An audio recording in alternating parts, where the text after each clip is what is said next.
Understanding Recall Healing Through the Royals, Part 1, Project Purpose. The past few years have been some of the hardest and challenging periods of my life. In order to heal and move on, I sought the help of professionals to manage my care. During this time, I came across a healing modality called Recall Healing. Recall healing is a multifaceted therapy tool that takes into account a person's first 2.5 years of life, birth order, cycle of autonomy, diseases, and more to uncover the missing pieces of a person's healing puzzle. In order to gain some insight into recall healing, I will briefly cover 4 areas: project purpose, cycle of autonomy, family tree, and finally, physical ailments. Disclaimer: Recall healing is not meant to be a standalone therapy option, but a complement to your standard of care. Recall healing encompasses more than what I will discuss at this time. To fully deep dive and properly grasp these concepts, purchase the Recall Healing Pyramid of Health, attend one of the many workshops provided throughout the year, or work with a Recall Healing facilitator. Links in bio for more detail. The project purpose. One of the hardest areas of recall healing to understand is a person's project purpose. Project purpose covers the first 2.5 years of life. Everything that the child's biological parents feel, think, say, or experience in the first 2.5 years is recorded within the child's DNA. These first 30 months of life will unconsciously be replayed by the child until they are aware of this cycle. The first 30 months of life equates to 9 months before conception, the conception itself, 9 months of pregnancy, and the first year of life. So 9 plus 9 plus 12 is the 30.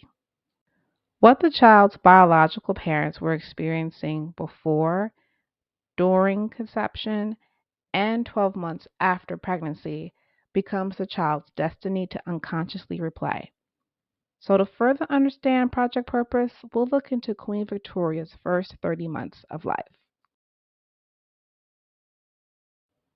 Born Alexandrina Victoria on May 24, 1819, Queen Victoria's existence came as a result of the death of her cousin, Charlotte Augusta, who died while giving birth to a stillborn son.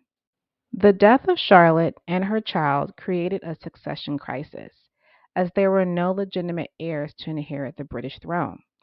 In order to encourage the birth of a legitimate heir, Parliament paid the sons of King George III to marry suitable partners and produce a monarch. Before the death of Charlotte Augusta, Victoria's father, Edward, had no interest in marrying, as he lived comfortably with his mistress for years. Due to his enormous debts and family deaths, he was enticed to produce an heir. So he ditched his mistress, married Marie Louise Victoria, and in 1 year, the future monarch, Queen Victoria, was born. To save money, Edward lived in Germany, but in order for Victoria's birth to count and be legitimate, he and his wife raced back to England so she could be born there. Tragically, 8 months after Victoria's birth, her father died of pneumonia. 6 days later, her grandfather, King George III, died too. 1 month after Queen Victoria's first birthday, she was baptized. So let's summarize key points from Victoria's first 30 months of life. 1. Queen Victoria was only born because of the death of her cousin. 2. Her father had a debt to clear and was essentially bribed by Parliament to produce an heir. So he was enticed to marry and birth a future monarch, Queen Victoria. 3rd, Victoria's existence was necessary to keep the monarchy alive. Lastly, she was christened and baptized during her project purpose. There were several key deaths during her first 30 months of life. It was Charlotte Augusta, Queen Charlotte, her grandmother, her father Edward, Duke of Kent, and a few days later after her father, her grandfather, King George III, died as well. Within her first 30 months of life are the repetitive themes of legitimacy, succession, financial stability, and death. Since continuing the British monarchy was heavily programmed into her DNA at this time, it is no wonder that Queen Victoria was dubbed the grandmother of Europe, as she produced 9 children, had 42 grandchildren who held prominent titles throughout Europe, and to this day, her bloodline can be found in the few remaining monarchies in the world. During her years as monarch, the British Empire was near the height of its power. Its population more than tripled, and land-wise, the British Empire's territory was massive. Unfortunately, the urgency of her birth programmed the disease of hemophilia into her and future bloodlines. This will be discussed more in detail in part 4. However, two of the factors that programmed hemophilia into Queen Victoria's DNA are the need for legacy, which we covered, and lacking the touch from her father.